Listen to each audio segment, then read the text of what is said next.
Hey guys, Dominic Neshi and the lovely Tiffy Rubinat. Hello, Dom. How are you doing? I'm so good. It's so good to be back on the show, back in the office. The holidays was lovely, but there's something to being back here, being on the podcast and, just chatting to our audience, talking to our clients and getting back on that Wealthi bandwagon. I know. And it was a hard landing for you because the rest of us were in the office last week. So we had our time to come up to speed and you're like, bam. And it was exciting. I jumped straight into it. Today's day 2 of me being back from holidays.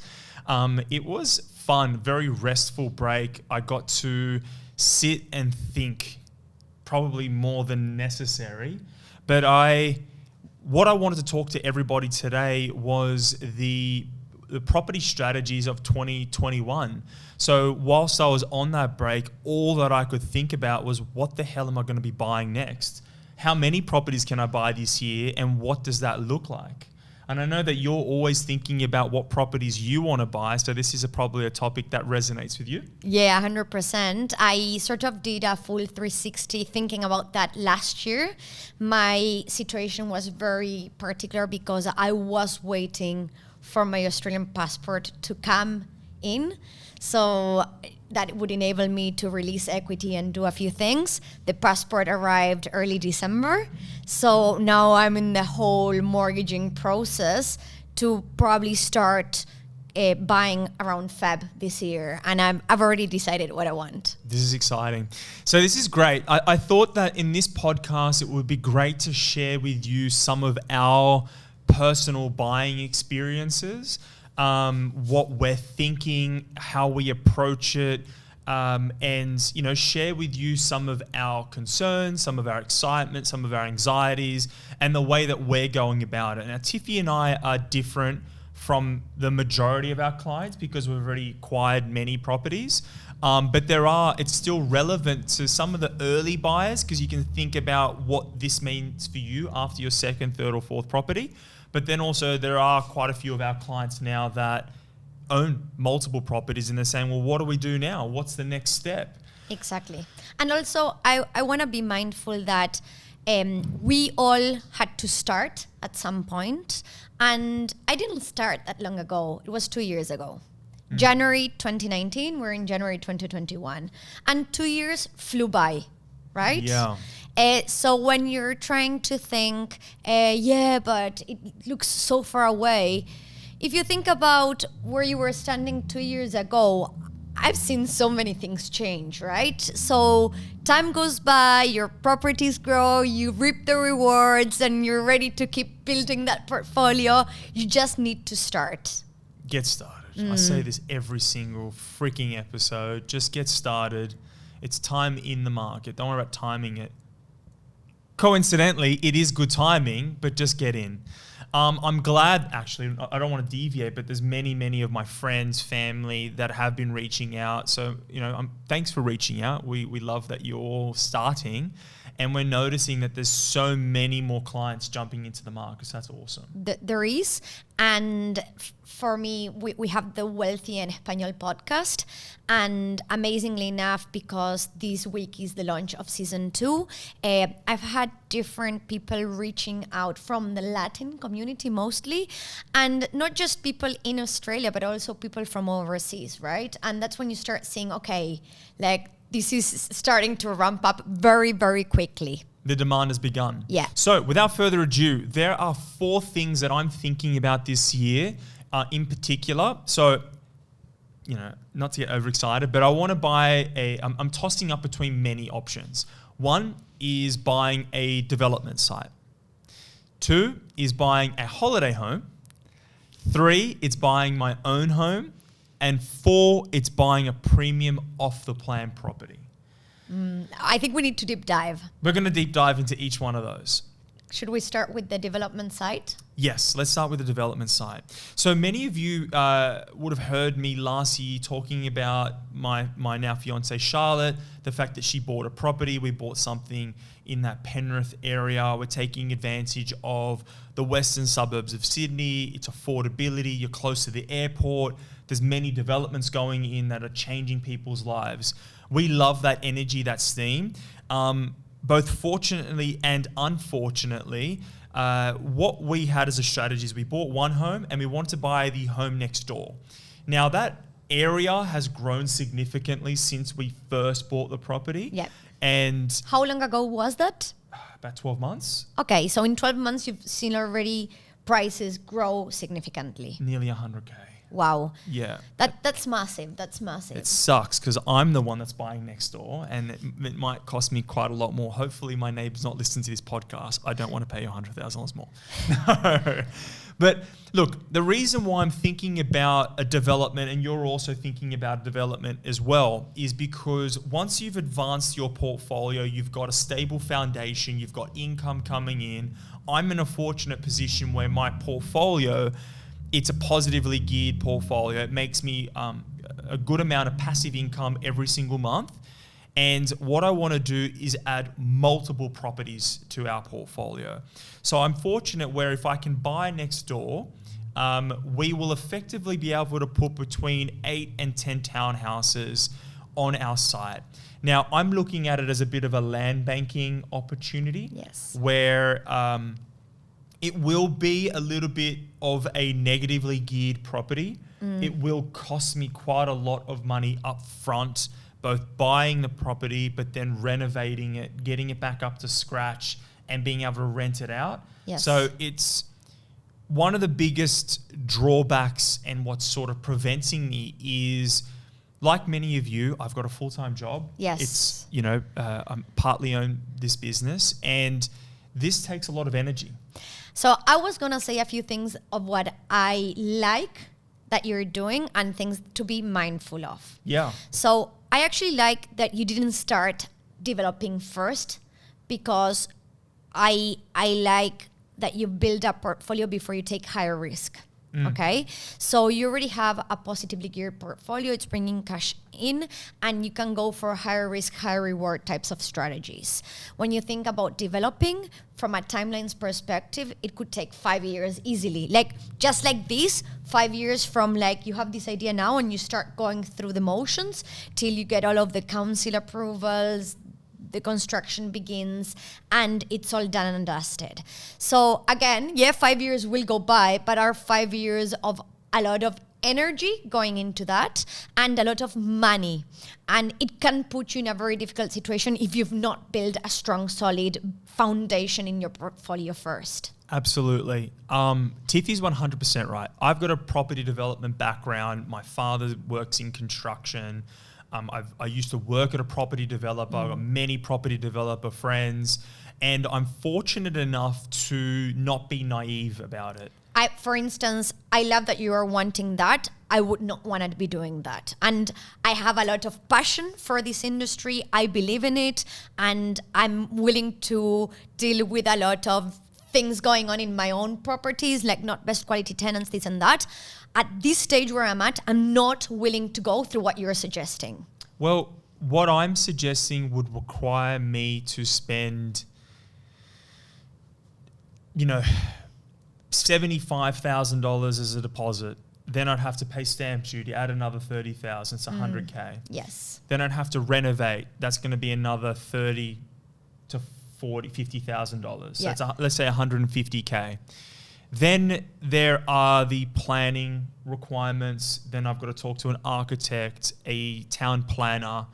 I'd have to get a surveyor. I'd have to go get a number of engineering. I have to do soil tests. This takes a lot of time. It takes a lot of effort. It's not something that I would want to do overnight. It's something that I'd have to plan, and I'd have to just keep on putting cash into this thing over a long time frame. I'm not a full-time developer. I'd be a part-time developer. Exactly. And also, it's a decision that you need to take with Charlie because it will impact the amount of time that you will be able to spend with her. Like, it's a decision that if you're doing this with a partner, you need to be doing together, really. Absolutely. Even if it's you managing the construction and not her, it affects both of you, right? That's right. And this is going to be, just to get a little bit more personal. So Charlotte and I are looking at sometime in the future having babies. Yes. And then Charlotte will go down from 2 incomes down to 1 income. So then Very important to bear that in mind. So we need to start considering, well, what does that look like? Can I effectively service all this debt by myself? Will I be able to just keep on putting out tens of thousands of dollars in cash to develop and to spend all this time and energy, as well as run a business? Yes. And, balancing the two things, something's going to give. Will my relationship suffer? Exactly. And I want to throw this out there, and we've not had this conversation, right? We're having it for the first time in the podcast. Dom is an optimist. I want to consider myself more, not of a pessimist. I'm a realist. So when Dom thinks he can achieve this, he'll be thinking like, I can do it in 3 years. And I'm like, no, consider a more realistic scenario of 5, right? Yeah. Well, you're absolutely right. My intention, again, is what I was saying. I would want to pace it out, do it slowly. I'd want to use as little debt as possible. So there's a lot of moving parts. Now, the benefit is obvious. Yeah, of course. If I do it right, there's 8 to 10 townhouses. Without getting too much into my personal affairs, I'd ideally wouldn't be using. I'd be using some debt, but not as much as many other developers would be using. And we'd be in a circumstance where I've got multiple incomes coming from some unencumbered assets, which is where you eventually want to get to. Exactly. Can I ask, and maybe you don't want to answer this question, but in that, let's assume you can build 10 townhouses. Is your plan to hold on to the 10 of them, sell some? Like, what would you do? I'd want to sell about half. Okay, so 5 you keep for buy and hold strategy, and 5 you just sell. Clear as much debt as you can. Okay, great. Yeah. So that's my development site idea. I know that you've got some quasi-development ideas as well. Yes, my type of development is in the scale of what you're mentioning. It's smaller. It's smaller in money. It's smaller in the amount of time required and the amount of people I need to actually involve in the process, right? So it's a short process. So what I'm thinking of is I'm very different to Dom in my strategy, and I've started with a cash flow strategy where I have probably the downside of going to places that have lower quality of tenants, which are more problematic. In 2020, I landed in one of my houses twice at tenancy tribunal and not got paid. So that's the downside. The upside is that now I'm thinking of buying, let's say, small apartment complex. So I would want to escalate the amount of incomes in my next investment. And maybe it's like a small apartment that has like 6 apartment units. That would be my ideal. This is what I want. Whether I can actually land that, I have to see, yet to be seen, right? But that's what I'm aiming for. And one thing I need to stress this. Tiffy has a much higher pain threshold than other people. When she says she's been to tribunal twice, it's not just going to court. Yeah. There's dealing with lower socioeconomics where people are being broken into, where rent isn't coming in for a long period of time, where things are breaking, Yes. where you've got to go paint. There are so many moving parts with what Tiffy does that it's both an emotional drain, Yes, it is. a cash 100%. drain, Yeah. a time drain, and then it takes experience, a lot of effort at training, and it's not simple. So we can glorify multiple incomes in one breath, and then you can certainly bring it back to make it realistic. 100%. And I've thought this through on the next step. And this is my sacrifice of dealing with a lot of things that can happen. And this year, I know it will require a lot of my energy to deal with that. Knowing that in my following investment purchase, I want to go for completely different type of strategy, and now bumping up and going for a great quality of tenant. So I'm doing this next sacrifice, I'm calling it, just to accelerate that cash flow coming in so that then I can go for a more passive type of strategy. Yeah. So this is important. What we're discussing here is the way you start a portfolio, but then also the way a portfolio will evolve over time, and then how you want to service it or how it's going to service you. 100%. And everyone has different objectives. For me, I'm a person who loves planning. And of course, plans change, but I love planning. And in my planning the future, I discussed it with my partner, Max, and we defined we're willing to sacrifice not having our own home for the next 5 years because we want to buy our own home the moment that our passive income through our investment properties pays for that mortgage. Makes sense. Okay, so I'm delaying and I'm sacrificing that. A lot of people are not willing to sacrifice their own home, and that's fine. We're all different. What I want is not necessarily what you want. Well, let's change the order a little bit because it's a really good segue. Yes. One of the other things that I'm considering is buying my own home. Okay, so I'm going to ask you, let's assume money is not an issue, right? Like you have tons of money coming in and you're not considering if I use this certain budget for my own home, then I'm restricted to keep doing other stuff. What would you love to have as your own home? I've moved to the east. I live in Coogee now, and I just want to live here for a long time. Yes. I would love to go buy a party place. I want to entertain. I want to be over the water. I want to spend too much money on my own home. You and I are very similar in that we love being social and being able to host people. That's exactly right. Yes. It's a host's place. Yes. So that's what I really want. Now, what's beautiful about where I live is it's got so many beautiful walks and it's hilly and it's very aspirational. Yes, it is, 100%. We live in the same suburb, Coogee, eastern suburbs of Sydney. Yeah. Yes. And it's you've got apartments which range from, 900,000 up to, or even a little bit less, but they're shitty apartments, up to, $2, $3, $4, $5 million apartments. And then you got houses which can be 20, 30, 40 million, or maybe not 40, but $30 million. And, I've got really big eyes and aspirations, and you walk away around and it's easy to get captivated by that. Now, the other thing is, as I was saying earlier, is now that I'm thinking about, my next step's having babies and all that kind of stuff. Yes. You look at places like Coogee, you look at the affluent areas, there isn't a lot of supply. There is certainly a heap of demand. And especially now, I don't see those areas going down in value. Oh, I don't see them going down in value either. Yeah, I see them growing in value rapidly, especially over the next 3-5 years. Now, there's certain advantages that come from buying your own home. The biggest one is it's a huge tax advantage. Now, this isn't financial planning or any financial advice. Go talk to your accountant. We're not qualified to give this advice, but if you talk to your accountant, you may hear something along the lines of, if you buy your own home, when you resell it, you don't pay any capital gains tax.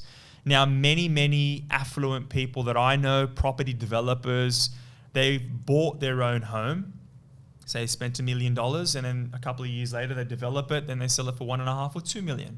So you've got $1 million in equity that you paid no tax on. Exactly. Then they've got a $2 million budget. They go pour it back in. They buy a $2 million home. They wait a little bit of time. They sell it for $3 million.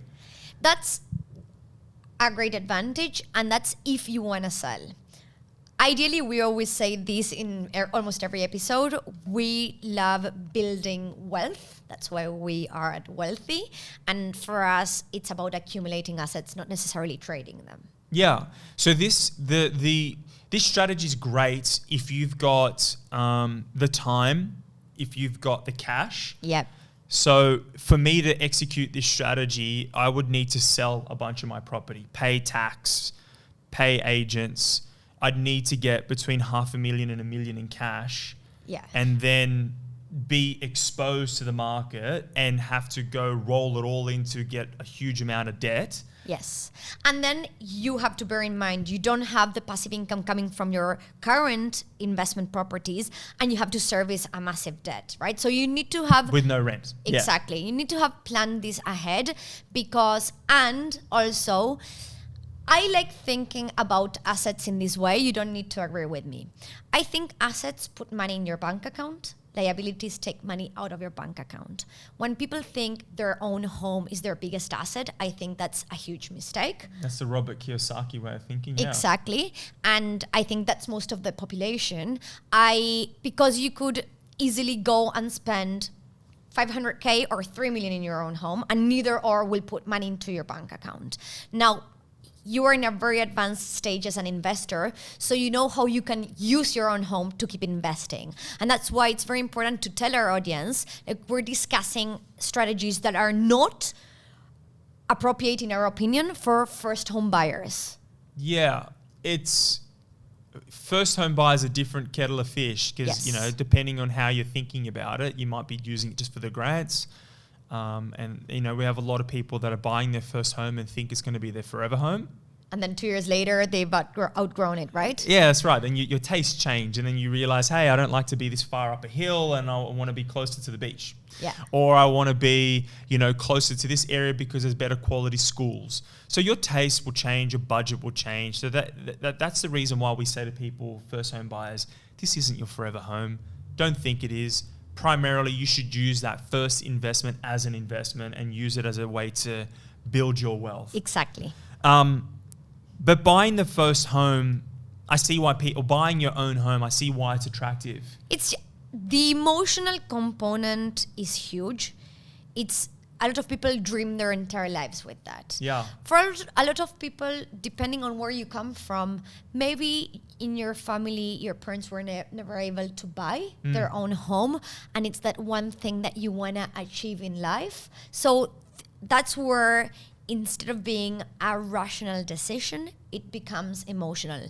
I've never bought my own home. I've bought only investments. I'm very mindful of the day that day will come, and I know I will be emotional. There's no way I can leave emotions out. So I'd rather go and do it right and tick 4 out of my 5 boxes of what I want in my own home, which I understand it's not an investment. See, and that's Tiffy's side.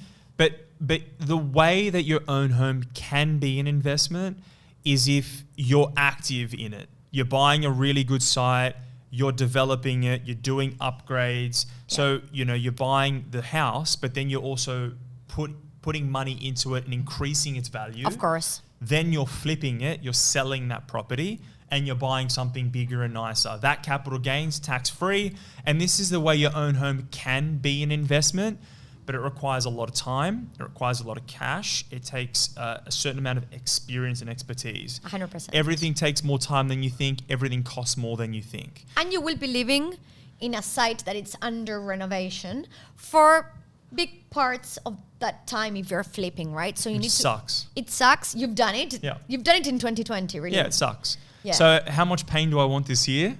I don't know. You're just trying to escalate your pain. That's good. There's no pain, no gain, right? Yeah. So the own home strategy, something I like, definitely considering it.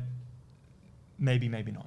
Maybe not. So you're definitely wanting to stay in Coogee. So that's what you have defined already. Yeah, I want to stay in Coogee. I want to stay in the eastern suburbs. So if I'm buying my own home, it's going to be costly. Shall we move on to holiday home? So a lot of the reasons why I love Coogee. Yes. Is I love getting up in the morning, waking up, seeing the ocean in front of me, walking down to the beach. I run into you sometimes while I'm running and you're jogging and we're running in different directions and going for a swim. It's a very active lifestyle and it feels like a holiday. It does. As in, this morning, I woke up at 6 a.m. and decided that before coming into the office, I simply wanted to go and have breakfast at the beach. Right? It's nice. It's a great way to start the day. Amazing. It was a lovely day. It was like a proper summer day. And what I've realized is, especially with how the world's changed, COVID, we work a couple of days from home, it's feasible for you to go buy and live in a beautiful home, but spend far, far less than what would require than in Coogee. So you could go buy a holiday home up or down the coast. You could be, depending on what you want, I'm thinking currently spending let's just say 750,000. Okay. Buying a house that's near or on a beach, or having a beach suburb, being very close to the water, and renting it out Airbnb for a large chunk of the year, Yeah. and then using it intermittently.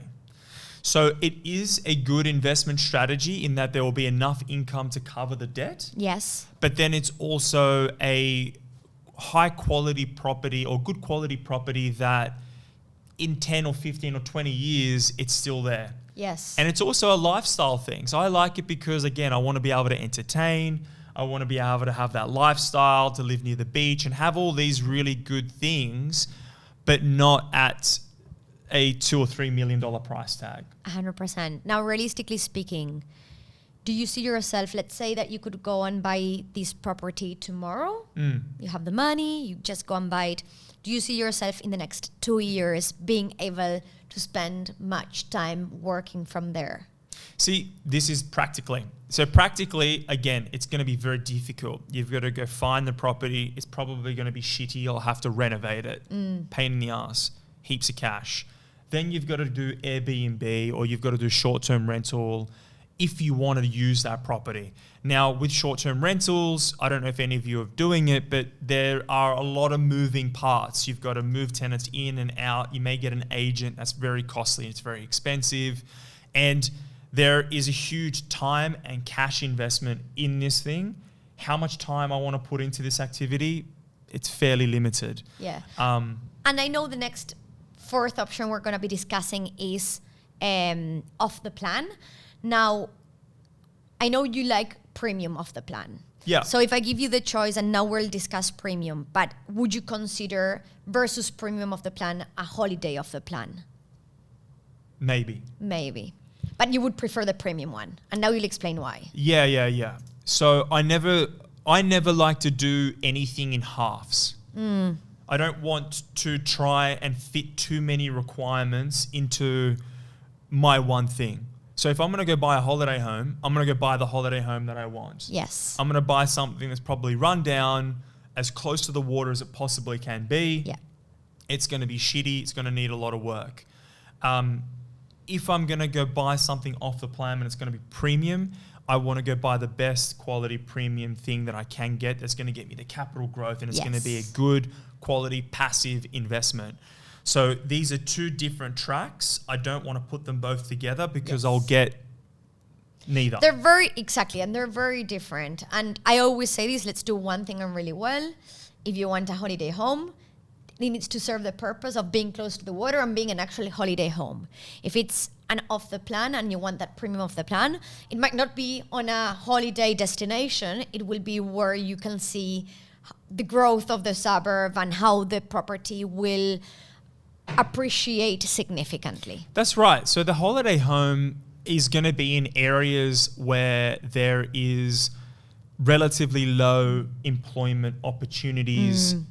Population growth will be limited. It's going to be in areas that are probably slower moving. So as an investment, it's probably not the best investment.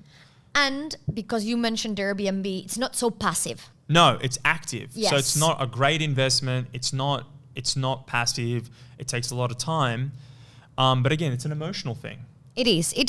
I do believe that it's after your own home, it's that next emotional decision, really. Yeah, my friends, we've been talking about it for years, and I've had the luxury of staying at friends' families' houses. You know, they bought it 20 years ago in like Foster or something, and it's a beautiful house that they've been going. They've got many happy memories there, and their kids have all been there. Can I predict something? What?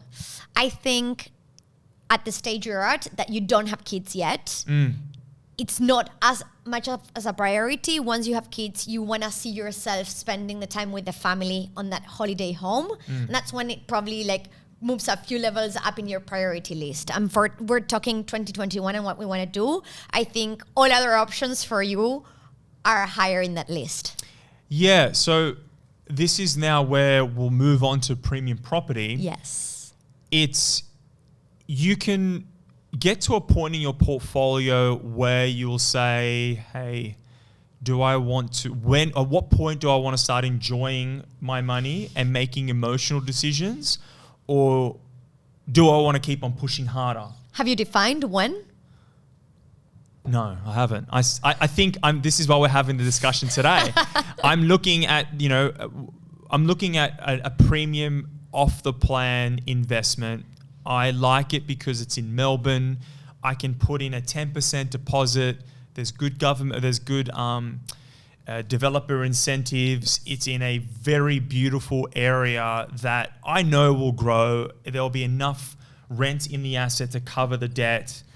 It's a good investment. It's going to take near no effort. Yes. I feel confident that in the 12 months that it takes for it to complete, it will grow in value. That's great. And I can use all of my time, attention, and energy in the thing that matters most, which is Wealthi. It's servicing our clients. It's looking for good quality investment opportunities.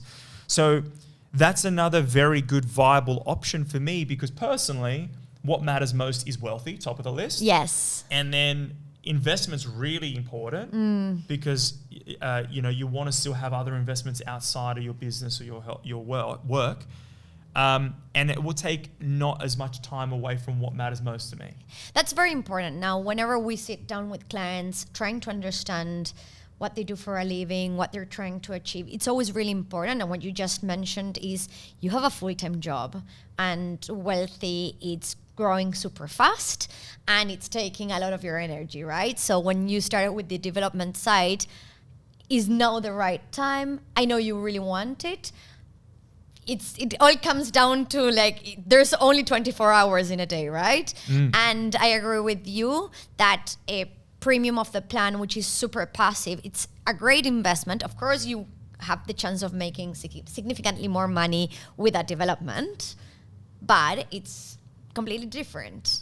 So this is, the reason why I wanted to share the things that we're thinking with you all out there is I feel like many of you have similar thoughts yourself, and the way that I'm trying to make this decision is based on my priorities, what matters most to me, and trying to stay focused with that strategy. And priorities do change. They do. That's fine. You plan, you have certain priorities, things happen, and you have to adjust, right? So that's it. For me, I have defined when I want to start enjoying life. It's hard. I'm pushing myself hard, but I said that once I achieve financial freedom. Okay, so financial freedom, for those out there, financial independence is when my passive income covers my cost of living. And that to me is being wealthy. So I'm willing to delay certain things and sacrifice certain things till then. And I'm willing to do that. Not everyone is Tiffy. And maybe what I'm saying right now in 2 years' time changes. Who knows, right? Well, just to be a little bit personal. So Tiffy makes sacrifices. Yes. Not everyone's willing to do that. You don't have to have a roommate, but you do have a roommate. I do have a roommate because I want to save as much as possible to invest as much as possible. So your priorities are clear. You want financial independence. You want all your passive income to cover all your life expenses before I go, exactly, and buy my own home, for instance. And before Maxi starts buying nice cars. Exactly.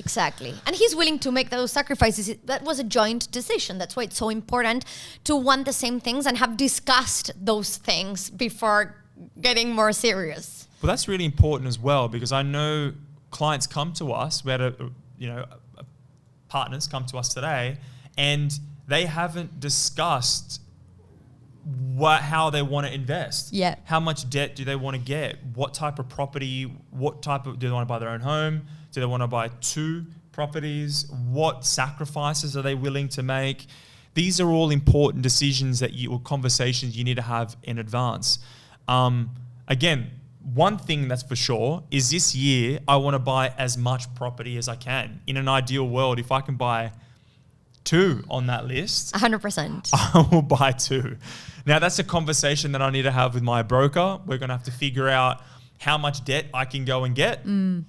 I'll need to review my portfolio this year and have a look at what assets are still serving me and are performing best to what you want to achieve.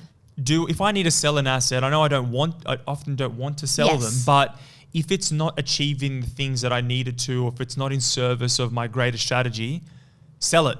Yeah, you treat it as a business. Exactly If it performs, Dom sometimes gets bored and he thinks about selling just because he wants to do stuff. And I'm like, is it performing? Don't sell it. Now, if something isn't performing as good as it could if you were to go and develop, then go and sell it, because that money you can do it for something even bigger. Go make your money work harder for you.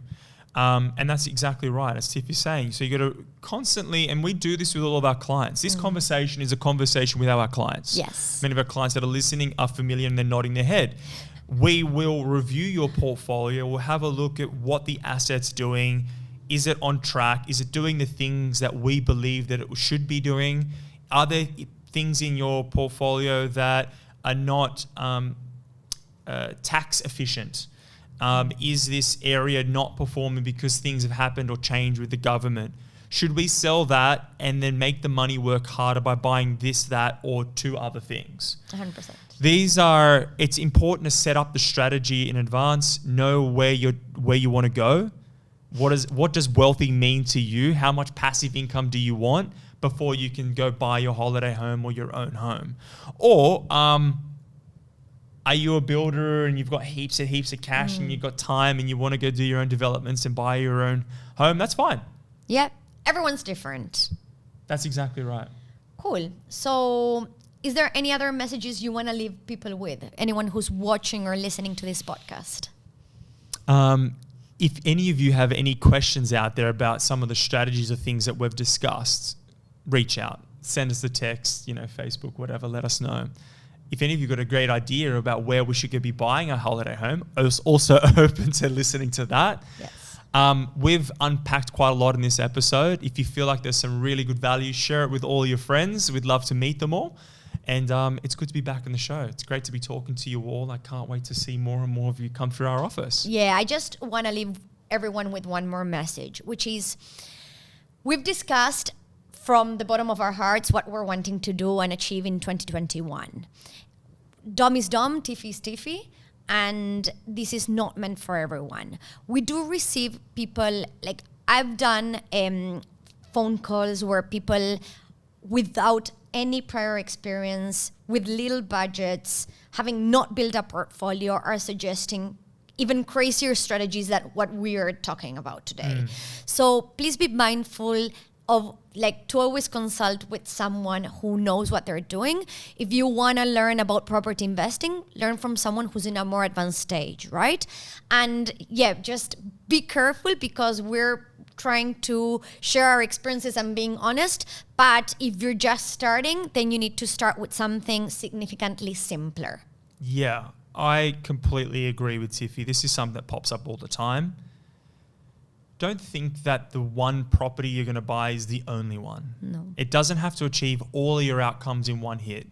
We think about it as many, many steps. I've been investing for more than 10 years. We've helped hundreds of clients. So we've got a body of knowledge that we can rely upon when making these decisions. It's important for you to take your time and take very measured steps with your investments, and again, seek professional advice. 100%. I have a financial planner, I have a mortgage broker, I've got a solicitor, I've got my own accountant, I've got a team of professionals that are there that help me. I consult the team around me. I talk to Peter, I talk to the other investment specialists. We get the whiteboard out and then we discuss the different alternatives. It always pays to have a different point of view, but again, from people that know and people that are doing it and have achieved the things that you want to achieve. 100%. So that's it for me, guys. If you're watching this on YouTube, please subscribe to the channel. Yeah. If you're on Apple Podcast, Spotify, you can always follow the podcast. And see you next time. Catch you all later.